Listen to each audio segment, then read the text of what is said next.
Ladies and gentlemen, this is going to be the first ever GLHF with your host, Matt Heafy. I guess we're going to call it GLHF with Matt Heafy. That's the full title. Basically, it's the idea of a podcast, but it's a vodcast because it's a video on demand and not a play on demand. So it's going to be fantastic. My first guest is Jared Dines, one of the greatest YouTubers on the planet. He has created his own medium, his own fan base. He has filled in and saved our freaking tour for Trivium. He's an amazing person, one of my dear friends. We have a record together. We're going to talk about all that sort of stuff. I definitely want some insight on his life because I've never been able to ask him his origin story, so we're going to do that.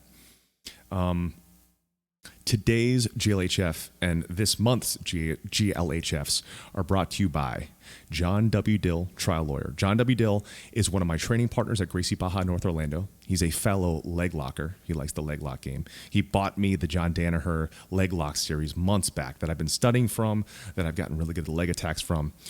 John Dill has been practicing law for 25 years, personal injury law. He has personalized services, aggressive representation. He has litigated a lot of trials, 200 jury trials. He's settled over $200 million worth of cases. John is an incredible person, an amazing father, a great teammate for my jiu-jitsu school, and it's an absolute pleasure to have him backing these GLHFs. Thank you so much, John Dill. So johnwdill.com, trial lawyer. He is in Central Florida, but he represents all of Florida and can also help you out for the whole country. So if you need someone to help you out with personal injury, medical malpractice, or birth injuries, John W. Dill is our friend, my fellow jiu-jitsu teammate. Check it out. So yes, welcome to GLHF, everybody. We're about to call the man, the myth, the legend, my son, Jared Dines. Let's get this window capture. Hey, what's up, man? How you doing? Dad, you're back. It's good to see you. Long. It has been way too long. Wow, look at that camera quality. Looking good. Is it okay? It looks fantastic. Yeah, I've got you on there, man. You're looking good. You're looking good. I try. Sleepy dad look. How was the store run? Was the TP all gone? We've been doing grocery delivery, just playing it extra safe. Extra safe. How about you? What have you been doing?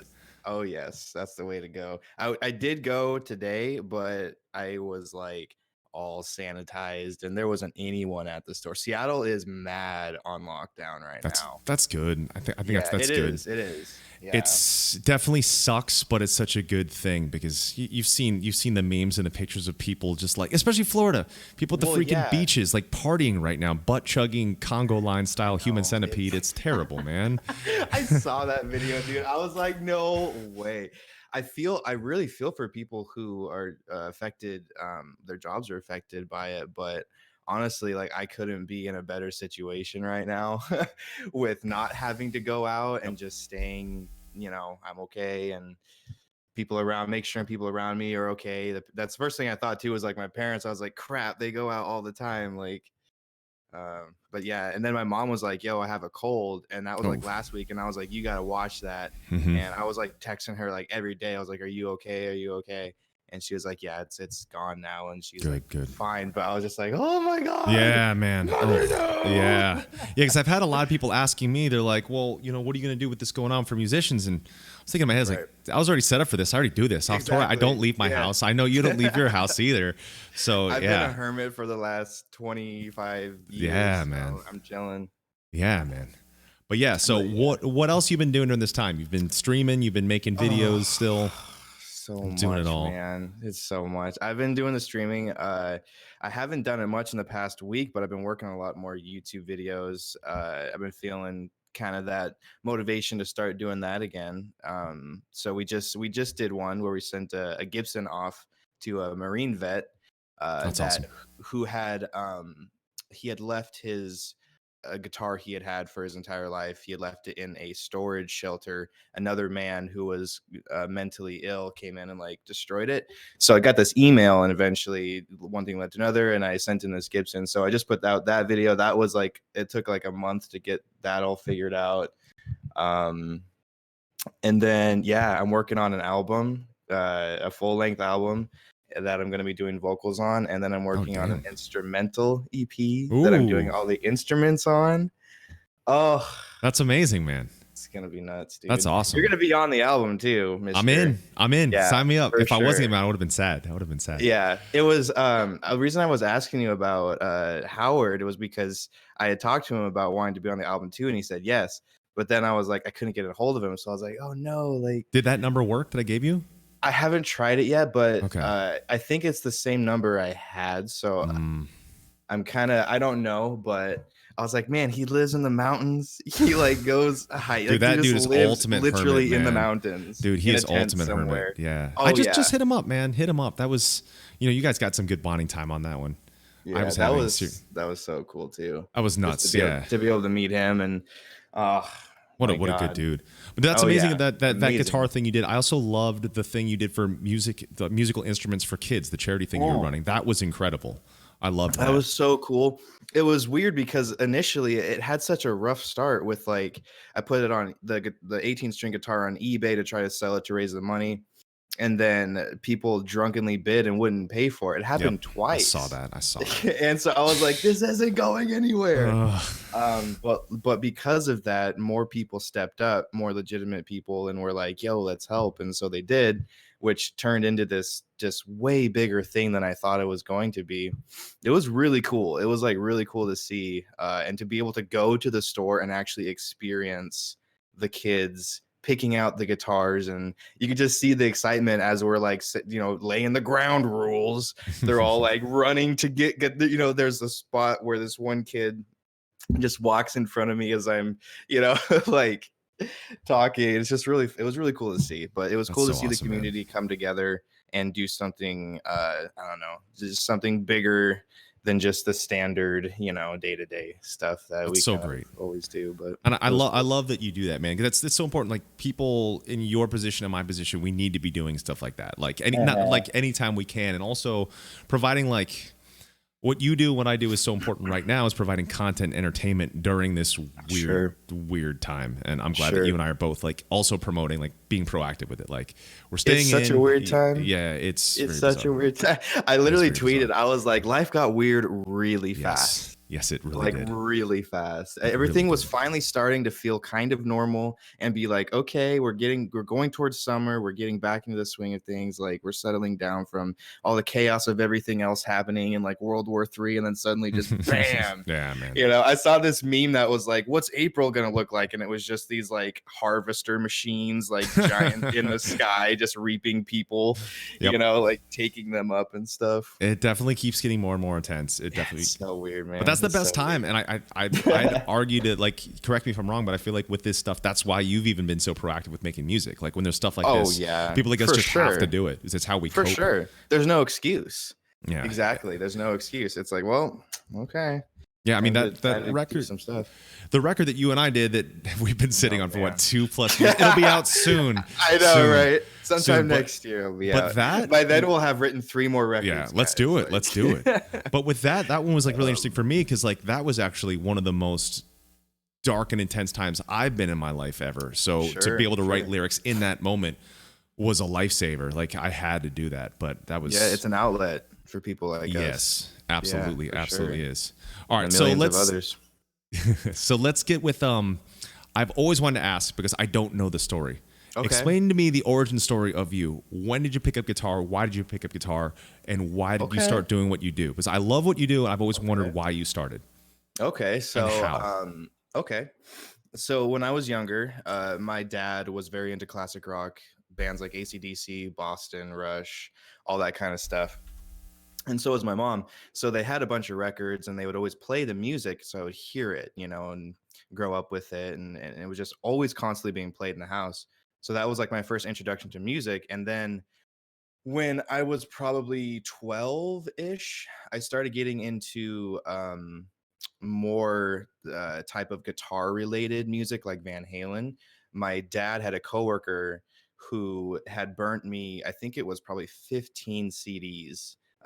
Shout out to Scott. I don't yeah, he burnt me like 15 CDs, and it was because he had heard I was getting interested into guitar, and so they were all very guitar related songs. Trivium was on there, and all these other bands, and from Jefferson Starship to Disturbed to Linkin Park, and then just classical music like Cat Stevens, all kinds of stuff. And I would just sit there and I would listen to these albums, and I would pick out my favorite tracks, so I would know that like CD6 song 9 is a banger, you know, like I would like that, you know. So I would then be like, okay, I really want to get I want to play something like I love listening to it, but I want to be more the person on the stage making other people dance and sing along than just be in the crowd and singing along. I wanted to be that person, you know. So I was like, Mom, Dad, like I really want an instrument. I actually wanted to get a drum set first. But they're a little bit more expensive. So during Christmas, when I was 13, I think it was, my grandma had given me and my brother a $500 check that came from my grandfather's life insurance because he had passed. And so that was our Christmas gift. And so I used that to buy my first guitar, my first amp, and all that stuff. And I just started playing just along to all the songs I would be listening to. My parents would be like, yo, you should check out this. My dad would show me like a Boston track and he'd be all excited, like, Boston had the best sounding recordings back in the day. They just sound so good, you know. And you know, I get all of his opinions as well. And then I would just go on mxtabs.com and I would just look up POD, Papa Roach, you know, whatever it may be. I would have to like I would listen because they were burned CDs and I wouldn't have much access to, you know, we didn't have the internet that much back then. It wasn't a thing. You know, you had maybe Napster, but it was like illegal downloading and stuff. So I would listen to these songs and be like, okay, he says this in the chorus. I would go to like askjeeves.com and look up that line and be like, okay, this is the song that I'm looking for. All right. And then I'd go on MX tabs and I'd find it and I'd learn it. And I just kept doing that for years and years and years. I had people in like the church youth group, like worship leaders. They'd be like, "Oh, come on, play with us, you know, play DGC for 10 hours straight," which I would do because it was like exposure to playing in front of people. So I did that for years, and then I started my first. I started actually doing solo stuff. Uh, it just like having this really cheap recording equipment. I would just sit there and I would play on an electric drum kit that my dad got me. It was like $100. I mean, it was just like basic. And I'd lay down a drum beat and then I would start playing like a rhythm guitar. And I would track that and then I'd start trying to figure out like some like solo stuff. And I just tinkered. I tinkered for years. I mean, that was mainly like how I learned was just doing that kind of stuff. I did take some lessons for theory and for kind of reading like basic notation for the first couple of years when I started. Um, I don't remember any of it, admittedly, I because don't remember that stuff ever. yeah, I didn't keep up on it. But I can play almost every like Van Halen lick there is, you know, like That's awesome. I followed obviously what I was interested in and passionate about, and that was just like, you know, I don't know. When you're younger, it's always about like, oh, you just want to be loud and you want to be like cool and you want to just shred. And, you know, that's what I was kind of more into at the time. So that's what I focused on. But my parents are very supportive. They, uh, we had this garage essentially that was just, you know, a normal garage, but it was attached to the house. And my parents had taken the garage many, many years ago and they had turned it into an actual room in the house. So it didn't have like the big, you know, door that comes down. It was just windows and accessible and all that stuff. And it was just kind of a little fun room to hang out in. And when they had found out that I really wanted to start like getting into music and tracking stuff, they said, well, you can kind of set up a little area over here when you get your equipment, you know, you can record and stuff like that. And they were very supportive of that. They never told me like, oh, quit doing that, you know, like get a real job. And, you know, it's like now look who has the good job. Like, Yep. you Oh know, yeah. in Oh yeah. today's Absolutely. You're what's going on set. right now. You never know. Yep. Just never know. But so I did that for a long time, and I started recording bands, and I started recording my friends because I wanted more experience in learning how to use the program and how to write music and how to produce music, how to get good drum tones, good guitar tones, whatever it may be. I was interested very much in that geeky world of it as well. So I did that for probably, I think, total 7 or 8 years. This was back when I was about 18, 18 until probably 25 ish. I was doing this. And I just started doing it for free. I started recording a bunch of my friends who would come in with their band, and you know, it would just be for fun, more or less. And they'd want to get like a little demo that they could show people, and they'd be happy with it. And then as it went on, I would get better and better, and I would be like, okay, hey, do you want to do like $50 to track a song? You know, come in for 3 hours, whatever, and then $100, and then a year later it'd be $200, and I'd feel more confident in being like, okay, I can charge more. I'm actually doing a good product now. So I did that for a long time, and that's what I was doing, and that's where a lot of my inspiration comes from, as far as like when I do the little things this people say, things that, it's like this is real stuff that I've heard people say, and Yeah. 99% of it is things I've personally said. You know, it's not awesome. making fun of other people. It's like I've said this in the studio, like I am this person. That's amazing. But when I first started making the YouTube videos, I had no clue. Like I had always grown up liking video stuff, music videos. I was a big movie fan. I've always watched a lot of movies. I had a little Sony camcorder, you know, I'd film little home stuff with. And it just kind of made sense that the two would kind of just blend at some point, and I never tried to just make it blend that way. It was never like video, music, YouTube. It was like I just had these interests, and they just sort of met in the middle with YouTube. And I started doing a lot of like vocal covers, guitar covers.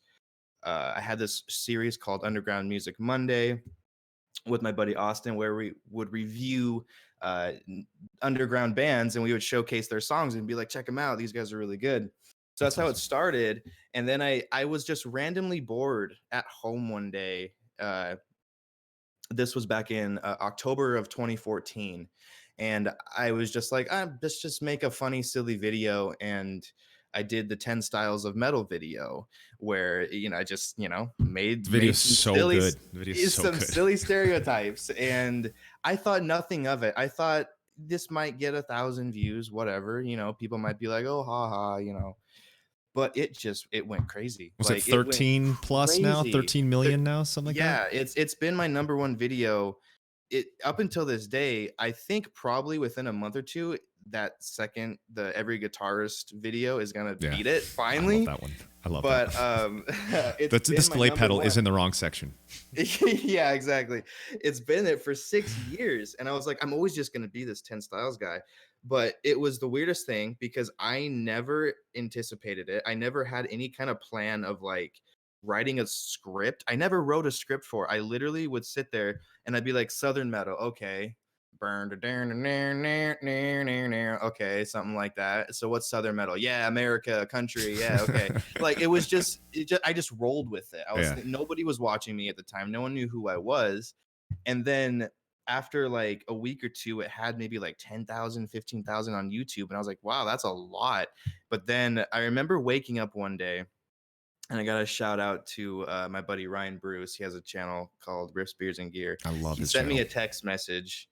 And yeah, he's great. He sent me a text message, and he said, welcome to the internet. And I remember waking up, and I was just I read his text message first, and he said, welcome to the internet. And I was like, what does this mean? So I exited the message, and I look at my phone, and I had, you know, Facebook and stuff like that on my phone, and everything was just like 99. You know, it was just like notifications off the wall. And I was like, what just happened? So I was looking through it, and that was the day that all these I don't know if they all work together or what, but Lamb Goat, Metal Injection, Metal Sucks, what other ones? There was a bunch of them. They all shared it. They all had shared it online, and so everyone was adding me and trying to message me and like comment and all this stuff, and I'm just like, what is going on? So literally for like a week or two, like I was glued to my phone, because this is brand new for me, right? This has never happened in my life. This is like, whoa, what is going on? And I'd be so excited about every little thing. I'd be like, Mom, look, Sid from Slipknot shared my video. This is insane. And she'd be like, I don't know who that is, but that's really cool. You know, she'd be like so excited for me. And so I was like, yo, this is cool. And then people would be like, you know, who is this guy? Like, and then I do another video I did, I think, how to hold a guitar, which was just another silly little 2-minute video. And then that went really well. And I was like, okay, I guess people like this kind of content, like I enjoy doing it. I just didn't think people would be interested. So I just went with it, and I was like, okay, what do I think, what would be funny, and what do I want to put out there into the world, and what do I personally know that I can like stand behind, because I don't want to go into something that I'm like completely, I wouldn't do like a rap channel, because I don't know much about it. I enjoy it, but I don't. So I wouldn't like try to stereotype rap artists. That wouldn't make sense. That's not true to me. So I was like, what's true to me? What can I do that I know? Okay, I have all this experience with musicians of playing in bands for 10 years, playing live, going on tour, doing the audio engineering thing. Let's just go with that and what I know. So I did, and that was pretty much the start of how it all started. It wasn't any type of thing that I tried to orchestrate. I had no idea what I was doing. I had no plan. It just kind of happened, and I rolled with it.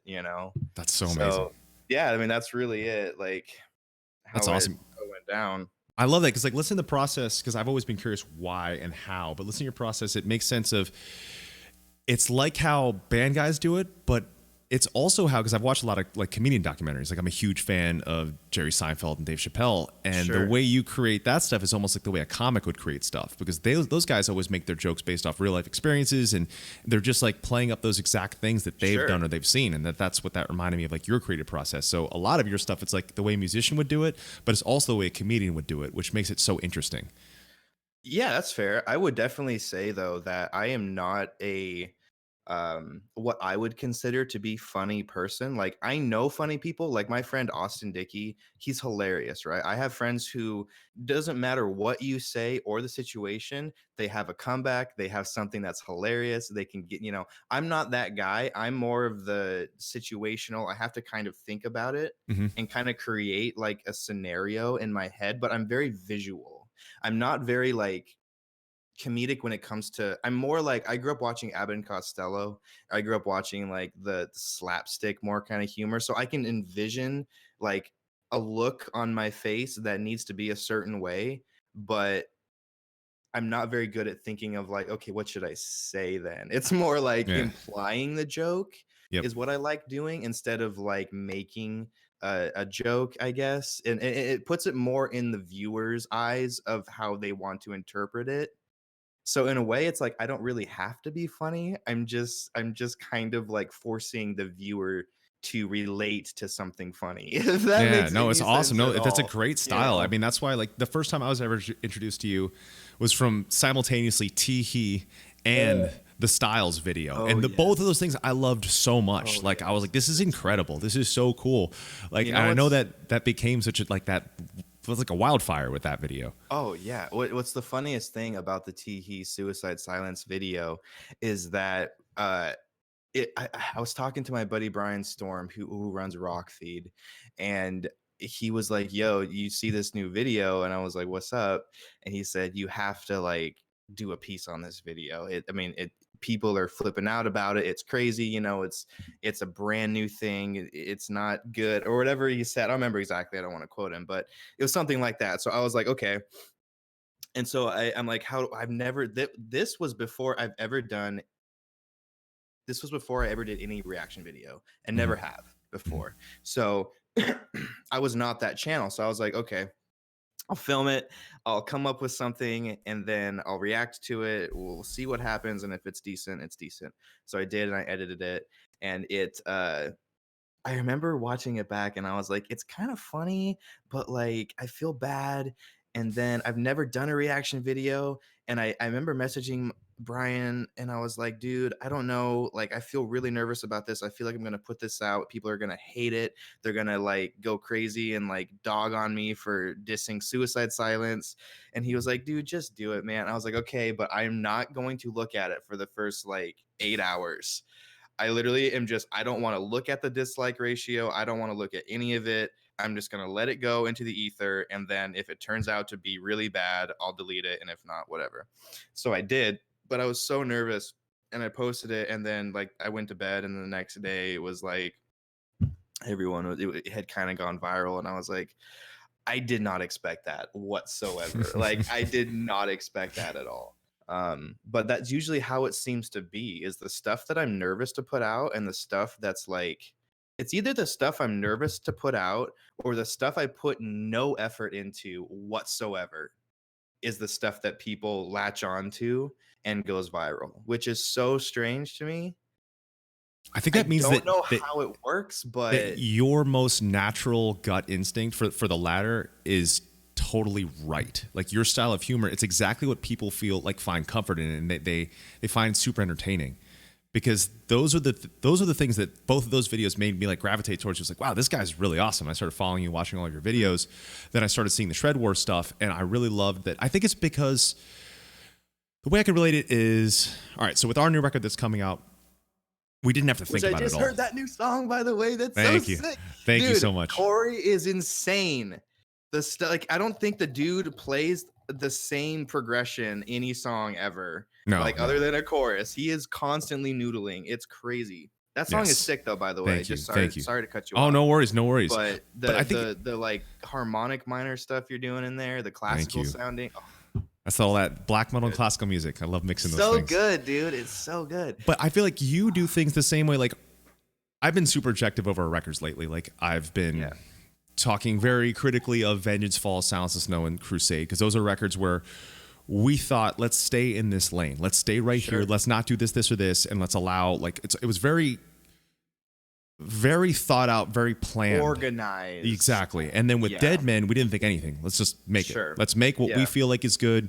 Let's not think, is anyone gonna like this or dislike this? And I feel like that's the same way you make the first set of videos you were talking about, where you're like, you don't think about it, it just happens. It's what you see, it's what you observe, it's what you like to do, and it just is. And what's really interesting for me is like you and I, we got to live together because you came and saved that tour. And originally just coming out to hang out, and then we're like, can you finish this tour for me? But what people don't see is the behind the scenes stuff of you. You are such a workhorse. Every day off, you were just working, editing videos all day, working, which is amazing. But I think that's the stuff that people don't see. So I've been wondering, and I know I mentioned you way back, and you could probably tell me logistically if it does or doesn't work. I think it would be super interesting on your stream is video creation, like how you make your YouTube videos on your Twitch. So basically the entire live process of you making it, which I guess sometimes has to be in multiple scenes, but the whole live stream is you making it, and then the end result is what people tune in for. Because I would love to watch that. I would love to watch all the stuff of you like setting stuff, whether it's like extensive lighting or not, or like the creation of a joke on the fly. Like I think that'd be so interesting, and I've always wanted to see your process of that.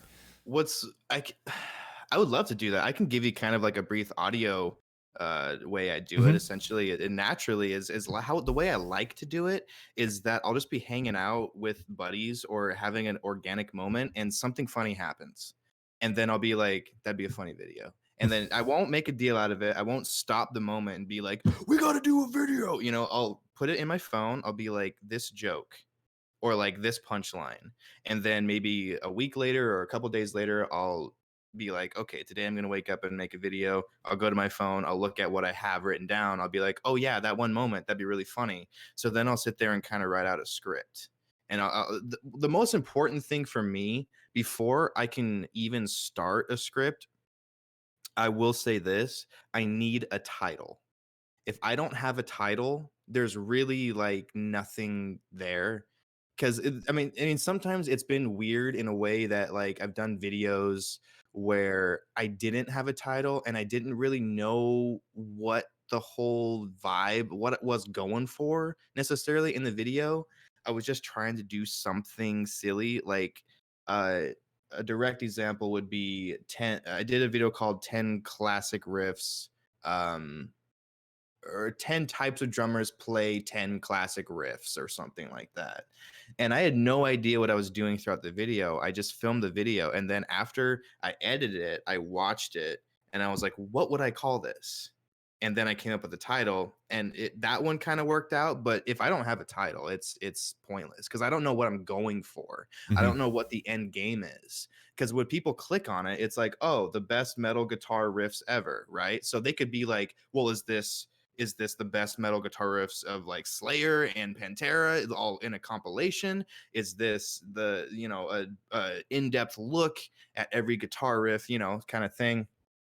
Um, so I try to keep it more general and broad to get more interaction, which is, it's my job. So it's like I try not to get too clicky with it, but I try to be as clicky as possible. So the title is huge, and then once I do that, I'll script it out, and then I'll think, do I want to do it just me, or do I want to do it with other people? So then if it's other people, I'll ask, okay, who'd be good for this role? Okay, my friend, so and so would be. Okay, who'd be good for this role? If not, I would just do it myself and play the parts. But there's a certain type of humor that has to be, and if not, it doesn't really work very well. Like if Mhm. there's very interactive humor of me talking to somebody, it's better to do it with another person. But sometimes funnier if it is just me in a different outfit or something, right? Yeah. So Yeah. so many times I feel like I'm stuttering. So many times I have done a video. So I had this series called If Blank Was Metal, and I would do like I'd take a band and I would say if Blink 182 was metal, and then I would make like kind of a metal backing track with some double kick drums, and then I'd kind of play guitar lead for the vocal, so people listening can relate, and they can say, oh, I know that melody, so the more mainstream people can listen and relate to it. But then I would think, well, would it do better if I did vocals or not? I don't know, but I kind of like it this way and I like it this way, but what would do better and which one do I want to do? So I'd fight with myself on that. So like I had a video called If Eminem Was Metal where I did vocals on. And then I have other ones and that one did really well. And then I've had other ones where I've done just guitar doing the vocal line, and those ones have done really well. So it's kind of like, what am I in the mood for Hmm. also at the time?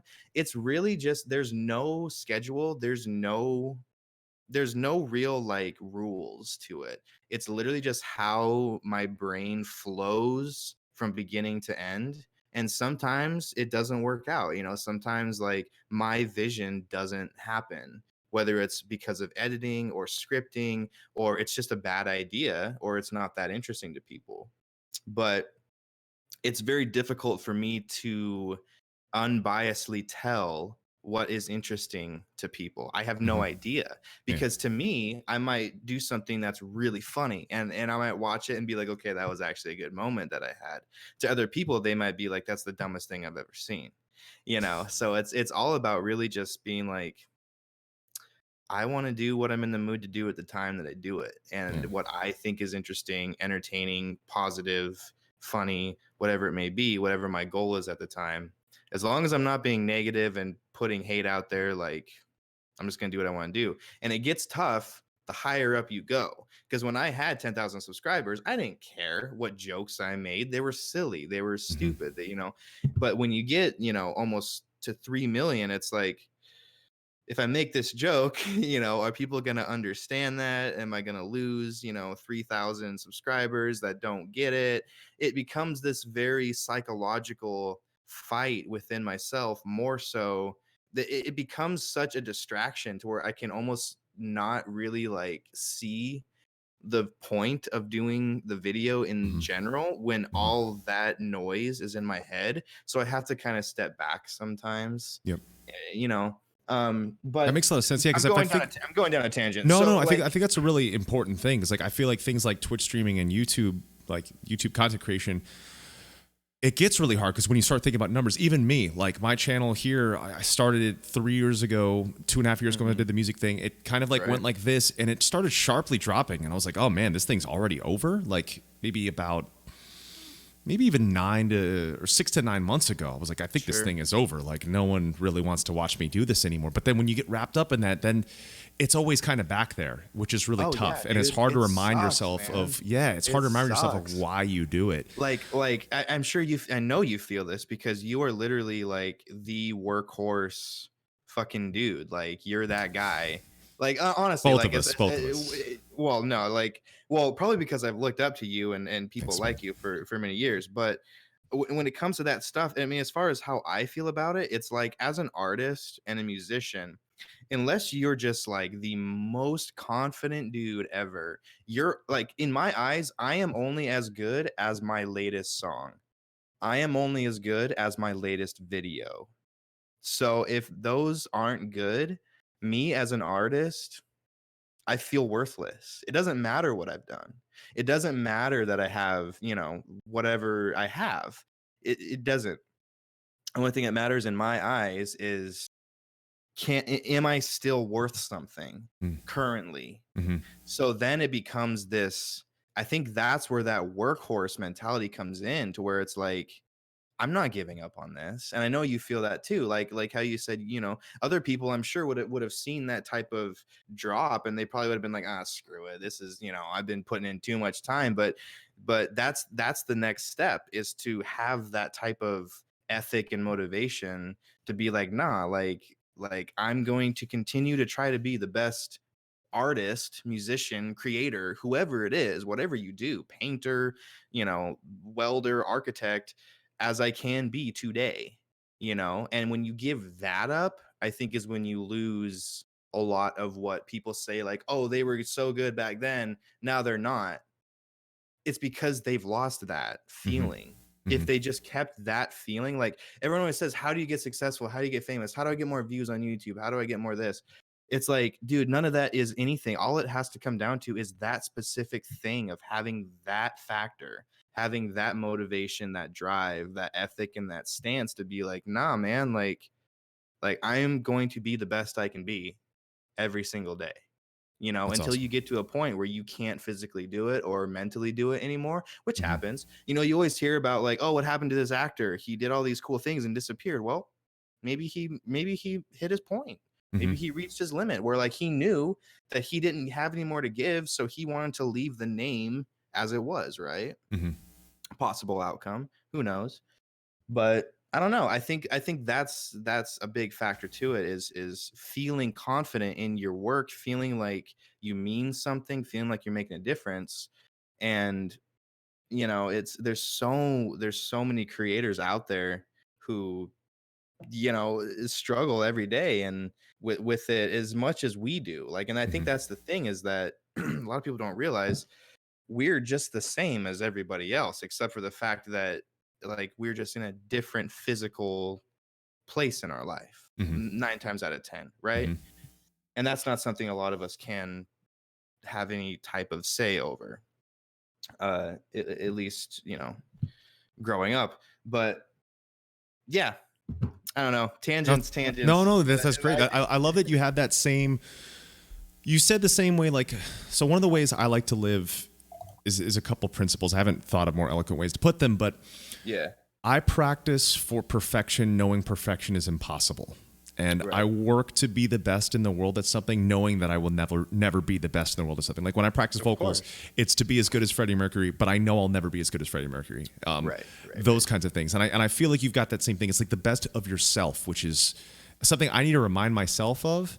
And I'd almost say, like, even because you were saying like you felt like, you're only as good as your last video. I would challenge you, next time you get in that space, just think of your entire body of work, because that's something I forget to do too. When we were on Silence in the Snow record, that's when I couldn't scream anymore. We had a lineup where we couldn't play any of our technical stuff or our fast stuff anymore. We had a really terrible time recording that record because the chemistry between the band and the production people was just not there. Sure. I forgot about Ascendancy. I forgot we did that record. Then we started doing interviews with some British press then, because that was like the 15th or 12th or 10th year anniversary, and they just brought up like what an impact that record made, and I was like, holy cow, I forgot I did that. And so then it kind of like recalibrated something in my brain. But I guess we're about to go on a tangent here as well. So where I've been talking to Chad a lot lately, we've been on the middle of the press tour, and people have been saying like, well, how come the channel is doing well now? How come the band is doing well now?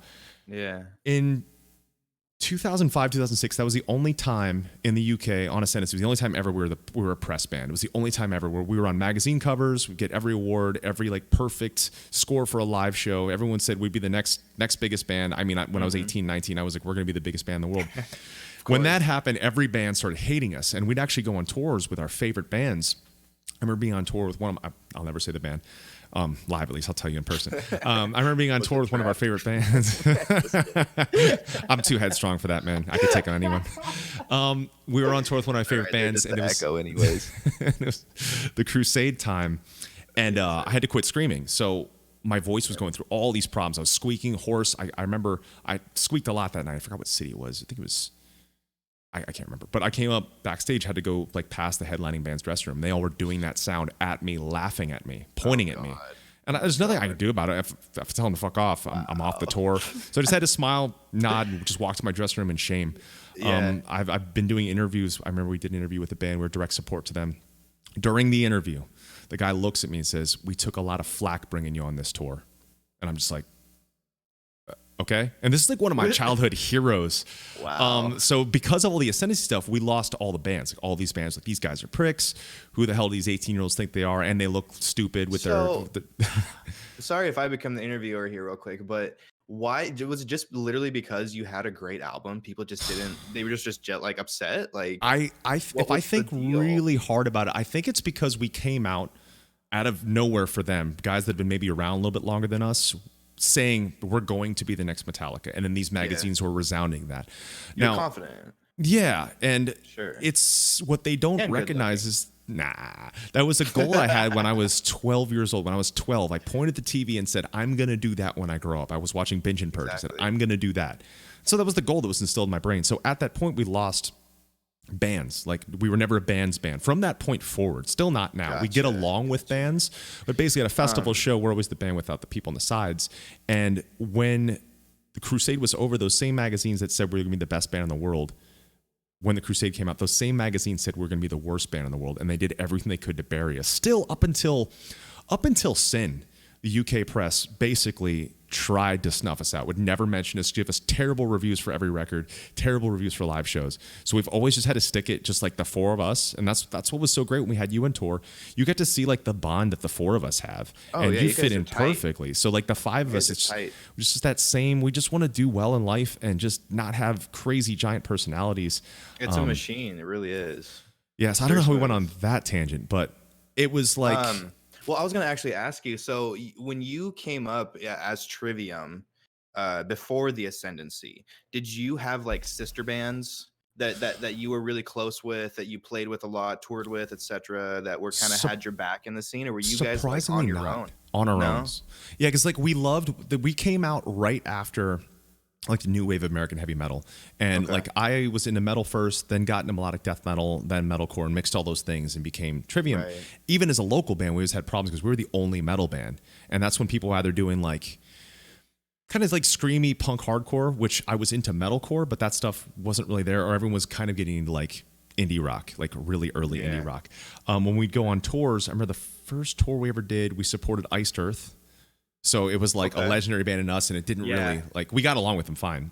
Sure. Then the next tour, it was God Forbid, Scars of Tomorrow, and Trivium and All That Remains flip-flopping the opening slots. Okay. So we were like never like really of a scene because we didn't like Massachusetts. All those bands knew each other, but Florida, people mentioned death metal, but that was more like mid '90s. Gotcha. So we never really had like a scene of bands coming up, which was always weird. And then as soon as that kind of thing came up, because these guys didn't really know us, and we were kind of like, man, we're on tour with our favorite bands. This is really cool. And we just sort of kept our mouths shut. Except when we go on stage, we'd go up there and kill it. But I think it was a bit of that. It was definitely the confidence, and for them to see those quotes and them to be like, wow, look at this new band. For me, if I were to see a new band come out today saying we're going to be the biggest band in the world, I would respect that, and I want to see if they had the work ethic to back it. And if they did, I wouldn't knock them. Exactly. But if they just said it and they don't practice, it's like let's see it, because I felt like we were working at bringing it at the time. So you guys were kind of like along that pioneered age of metalcore though, like Killswitch Engage, As I Lay Dying, you guys, Avenged Sevenfold, even a little bit. Did you guys? Because even today, metalcore gets a lot of flack for being metalcore. Did you guys find it was less or more? It was definitely an insult at the time for us. Like it was thrown at us as an insult from metal kids. Gotcha. And like I feel like if on Ascendancy we would have come out looking like we did on Shogun. I had long lion mane's hair. I feel like all the metal kids would have loved the record because the record, it has elements of metalcore, it has elements of hardcore. There are elements deep buried of elements of like really good emo and punk, but it has a lot of like tech death and thrash and melodic death and all this stuff on it.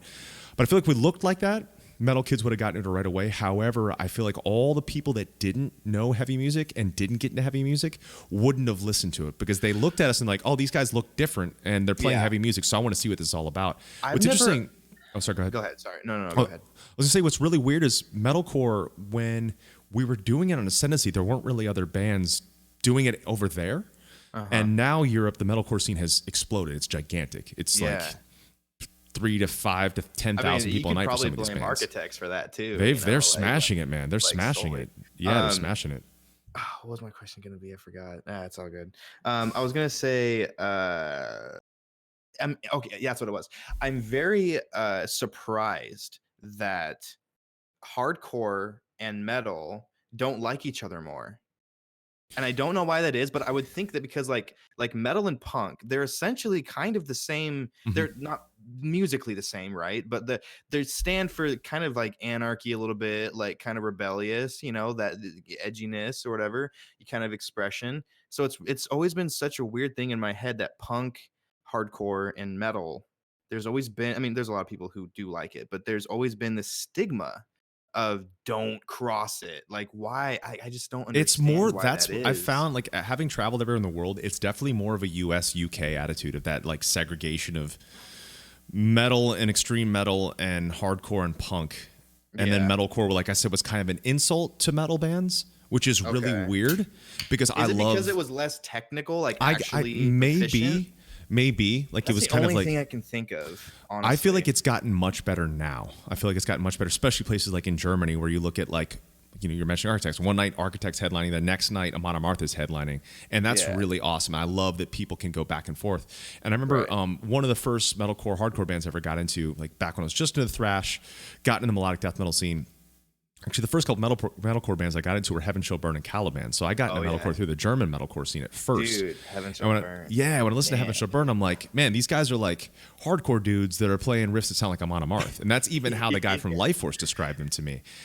So I loved that. And now, this morning, I was showing kids like records they hadn't heard that were like really formative in the Ascendancy era, and I showed them Death, The Sound of Perseverance, Martyr, Warp Zone, which is like tech death jazz, but you could see where a lot of the weird Ascendancy chords I got from. But then I also showed them like Tear from the Red by Poison the Well, which was a huge influence on me. I didn't show them this morning, but Shadow Heart's Caliban was huge on me. Whatever it may take, Heaven Shall Burn. So I think it's just important. Yeah, it's like really important that guys like us keep letting kids know it's good to like everything. And that's why I gravitated so much to your multiple styles video, because I was like, he knows all the styles, so he knows he grew up with the same stuff I did.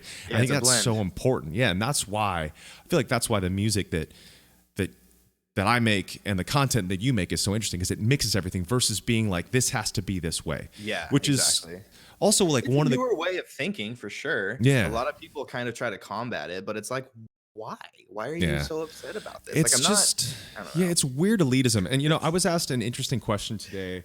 I was interviewed by Kotaku, like the big gaming platform, and they said that they've been interviewing a lot of musicians coming over to Twitch, and they interviewed some like musicians who were there before that aren't signed bands, some that think it's really cool these signed bands are coming in, or these content creators are coming in, and then some would mention that, well, we feel like it could be hurting the community that we already have, it's going to take away.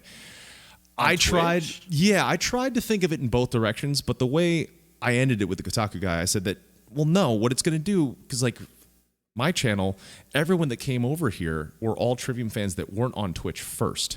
So it brought them over, so it populated the community with more people that can go around and meet more 100%. People. And I feel like guys like you will do the same thing. You have a massive YouTube following, and you'll bring those people over to here 100%. Who want to see you live. No, yeah, dude, 100%. I have friends who have recently started doing Twitch. They go live on Twitch. They're excited as hell, and they go live, and they have 0 viewers for 3 hours. It's like, that's not, that sucks. That's unfortunate, but that's not really benefiting Twitch. When people like us or, whoever, I saw you, Devin Townsend is coming over to Twitch, or he's going to start at least in his quarantine isolation time, which, shout out to you for helping him out. That I can't wait to watch his channel. Yeah, man. So really I was cool. Like, you're totally right. He's going to bring his fan base to a platform that people will never go to. Yeah, there was a channel we rated one day, because like I'm always about like showing everyone, like spreading the love, like showing the Trivium fans who come over to Twitch, other music streamers. We rated one, and please no one in chat say who it is or anything like that. But the streamer said, she's like, well, me and other streamers have been talking. We feel like you have an unfair advantage because people just are showing up because you're banned. I was like, listen, when I first started streaming on Twitch and I said, hey, I'm on Twitch, no one showed up until I started playing music, and Trivium fans all started coming over because they wanted to keep that connection going. So I remember it was just so weird being in there, and Here's the thing. If you got nothing to offer, no one's going to watch you regardless of who you are. It doesn't matter. Like when I go on, when I low key go live just to play some Apex for a couple hours with a couple buddies, I have 20 viewers, 30 viewers.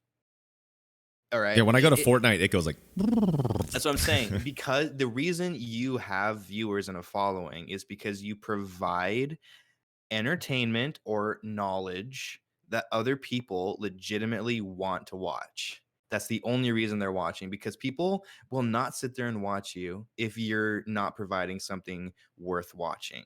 So it's such a weird take to be like, oh, you rated me with 200 people. Well, I think you have an unfair advantage because you're in a famous band. So get out of here. It's like, yeah, it was. First of all, weird. maybe be a little thankful that you're getting new fans, and second of all, acknowledge that even if it's not something that you're like, you know, you didn't. It's not your struggle. It's not your journey. It's like you're still providing something that people want to watch. Yeah, clearly, because they're watching. I was trying to be respectful too, because I was like, all right, I'm in their channel, so I shouldn't say too much. I was like, well, just so you know, I've been in this band for 21 years now, and it's taken this long to even have. Like, you know, how this, dare you? It took how a while. It took a while from being so popular and famous. So that was an interesting thing. And when I heard that take in an interview, it made me think of that. I mentioned that in the interview as well. And I was like, no, what we're doing, guys like yourself, guys like me, guys like bands who want to do this seriously and do this all the time, we're bringing over people who weren't at the medium in the first place, and we're allowing more people to be there. I used an analogy of in my hometown. You know, I love food, and we'll talk about that. Yes. We get to switch to food too. Oh, yes. In my town before, we had no good local restaurants. It was all corporate or kind of whatever. Quality was whatever. You just dealt with it because that's the way it was. Ravenous Pig opens up. It's the first like great local restaurant, like farm to table restaurant that's locally owned and operated. The place is incredible. I love that place. Like, next time you're in Orlando, I'm taking you there. So from there, because they opened, other cool restaurants started popping up, and more started popping up because they see now that people want something different. And what's great about having all these great local restaurants, they have to keep their quality up. Any new place that comes in and the quality isn't good, people are going to eat there once and never go again. So I feel like competition is important, because it's an issue when things become monopolized. It's an issue when there isn't competition, friendly competition, driving people to want to be the best at what they do. I think that's what it is, and I'll add to that too, because I do a series called Shred Wars, which has been scrutinized since fucking day one. Sorry, I don't mean to swear, but it's fine. So yeah, it's like I am completely understanding and on board that music is not a competition. You do your art, and you do it well, and people like it, et cetera, right? But there is something to be said about competition being able to pull the best out of other people, right? So why did I call it Shred Wars? Why didn't I call it like Shred Collab, Shred, Showcase? Why did I have to call it Wars? Well, first of all, it's a catchy name for sure. Second of all, when I tell people, other guitarists, hey, do you want to be in a shred battle? What they send me is the best that they can play. Like 9 times out of 10, it is the best licks that they know, the best the best improv that they've ever done, and then it is captured in music on a platform in a video for people to listen to forever and ever, and it's the best that they can do. Whereas if I said you just want to kind of jam over this whatever track, it probably it might be good, it might be, but in their head, when they're thinking of doing it, are they thinking I got to do the best that I can possibly do?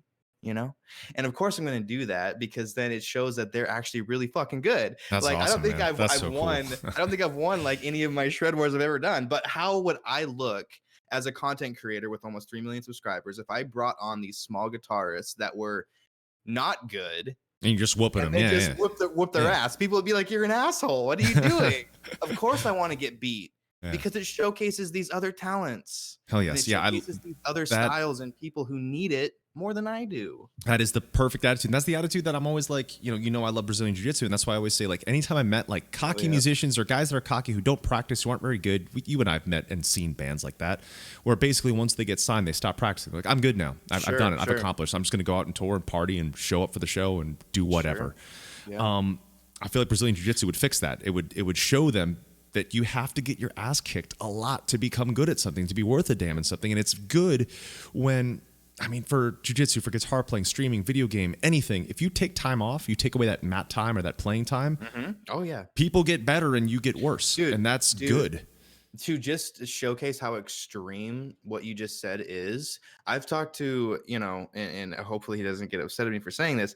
I don't think he will, but I've talked to Jason Richardson, who is probably arguably one One of of the the best in the world. greatest shredders right now, and he will say that if he doesn't practice his songs for like every day for like 2 weeks, it takes him a lot of time to get back to that ability to be able to play those songs. Yep. Just 2 weeks. Yep. That's what it's like working out. Like if you Yeah, stop man. working out, Yep.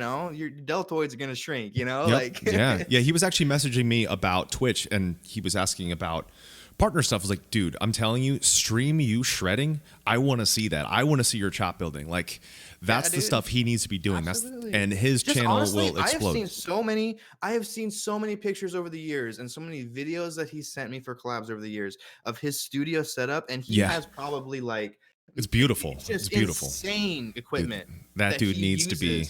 And he does soundscaping and he does like Hans Zimmer shit. Yep. And I'm like, dude, maybe you shouldn't showcase all of it, but if you did, so many people would be like, how does this guy create music? Because it is so different from anything that's going on right now. It's like people are curious. That is definitely the key. And that's like with every musician who's asked, I always tell them like, yes, do what you want to do too, but like come in and show what you do, like that your viewership loves first, and then go off into the, because like I love games, but Trivium fans they don't like the cartoony games that I like. I think it's because I like cartoonier looking games like Overwatch and Fortnite.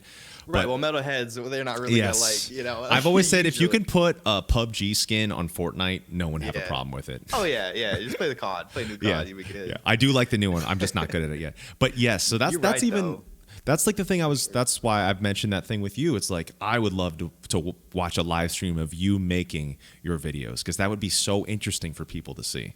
Honestly, a lot of it is me inside my own head. I have to have a visual start to finish. It opens with this. These are the filler parts of the jokes. This is the end. This is the punchline. If I can't have that from start to finish, then I just scrap the idea. Because in my head, it's not really that good. But there are also times where some of my biggest videos have been afterthoughts of a previous video. So like, case in point, many years ago, I was in my studio and I tracked a video. It was just to be like metal drumming 2, I think is what I was going to call it. Just me playing metal drums. But it took me a couple weeks to write a cool song that incorporated a lot of cool drum parts, at least in my eyes, cool drum parts.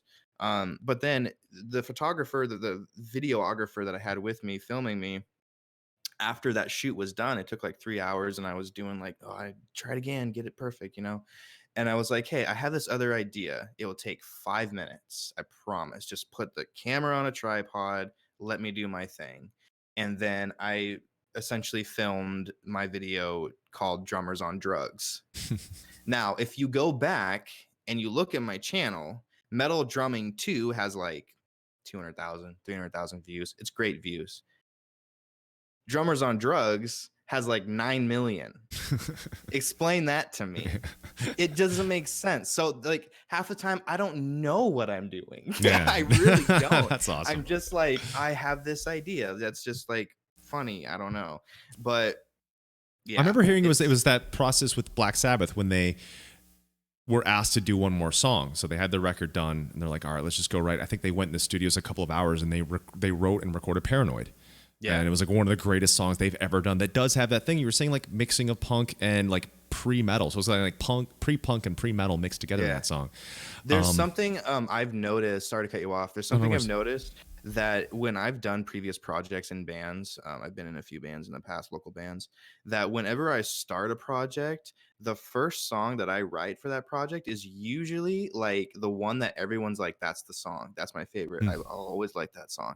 And maybe years, fast forward a bunch of years and me looking back, I feel like the reason for that is because of my excitement and my wanting to be so like involved in the first whatever, the first song, the first construction of an idea that I invest so hard into it and I'm so excited about it, it just comes so naturally. Mm-hmm. But then after that, you're trying to replicate it. Mm-hmm.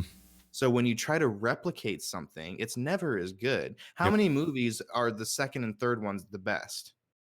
Sometimes, but very, very rarely. Mm-hmm. It's always like the first idea. Yep. Well, So that's a lot of what's. times when I do, sorry, a lot of times when I'm almost done. When I do my YouTube content, my videos, a lot of people I notice they'll do the same thing like 100 times. I try to do an idea maybe once or twice at most. Never again. Move on.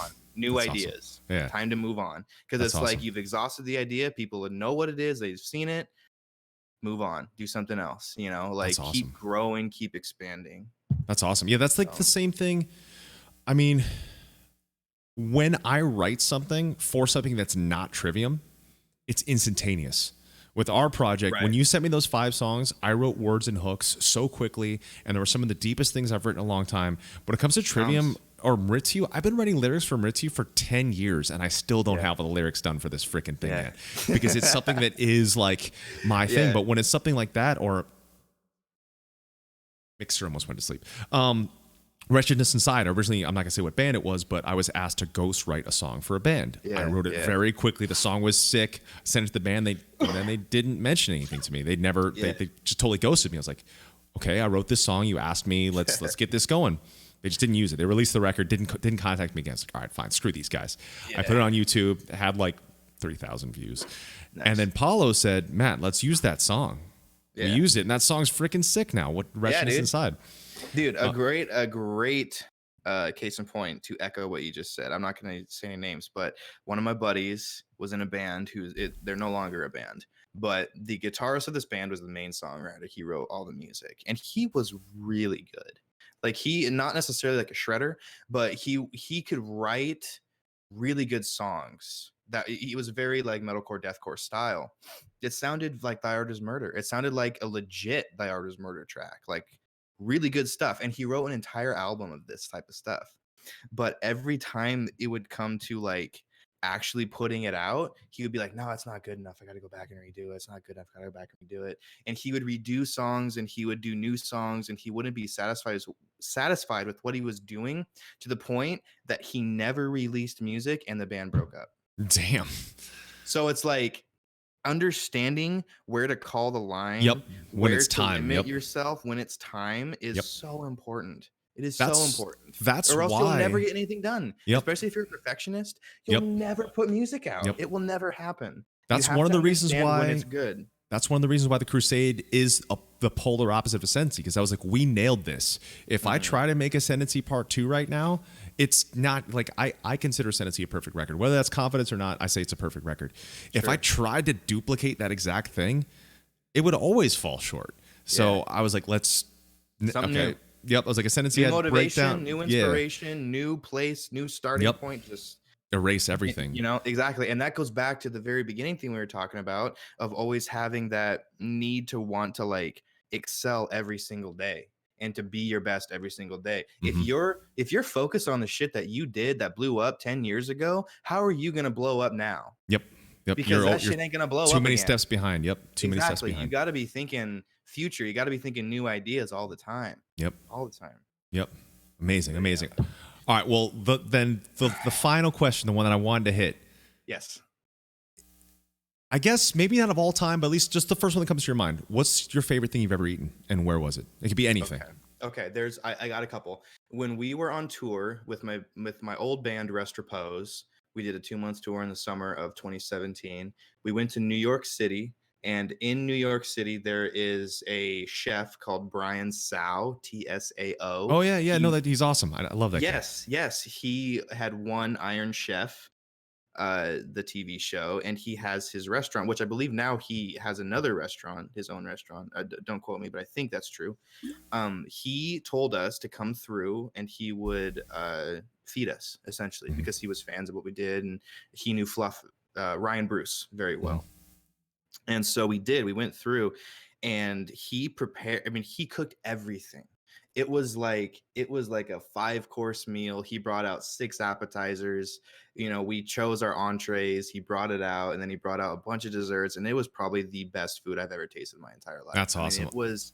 it was literally, I couldn't stop. I mean, Yeah, it was his the food is best so food good. I've ever tasted in my life. That's so Um, cool. and then I believe another time, we had really good food. We had really good Greenhouse, food. Yes, Cleveland, that when you was flew in. the first place we were Greenhouse at. That food Tavern. was dank.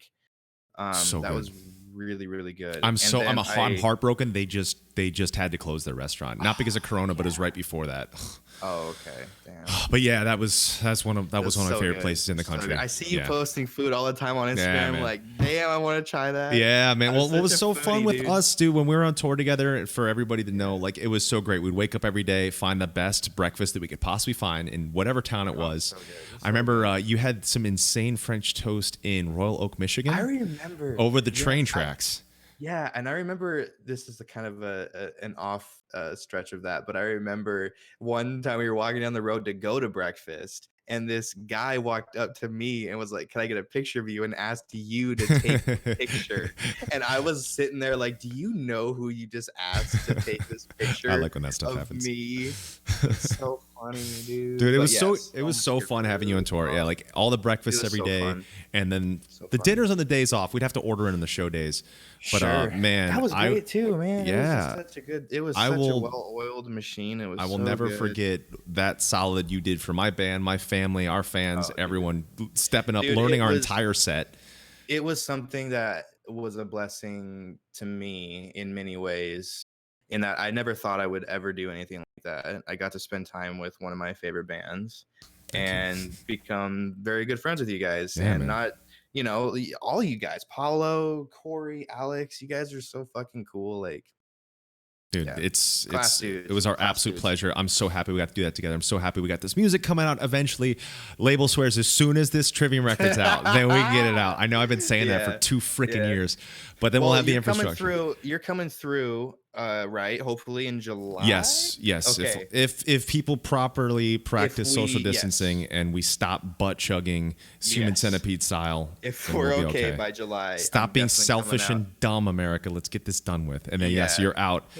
out. Hopefully we can leave and get good food. If not, we'll at least be able to hang out and laugh and Oh, jam. I'm down and- for whatever. Yeah. The place you're playing, the White River Amphitheater, it's 20 minutes from my house. I go there all the time. Okay, killer. Perfect. So perfect. yeah, I'm totally down to come and kick it and do whatever. So Awesome, man. Well, dude, thank you so man. much for being on the first of ever. course, thank you for having me. This ever. is fun. Yes, This was but fun, let's dude. shout it all out. So everybody, Jared Dines, let's get his Twitch link. Let's also shout out, please, the Twitch link. thank you.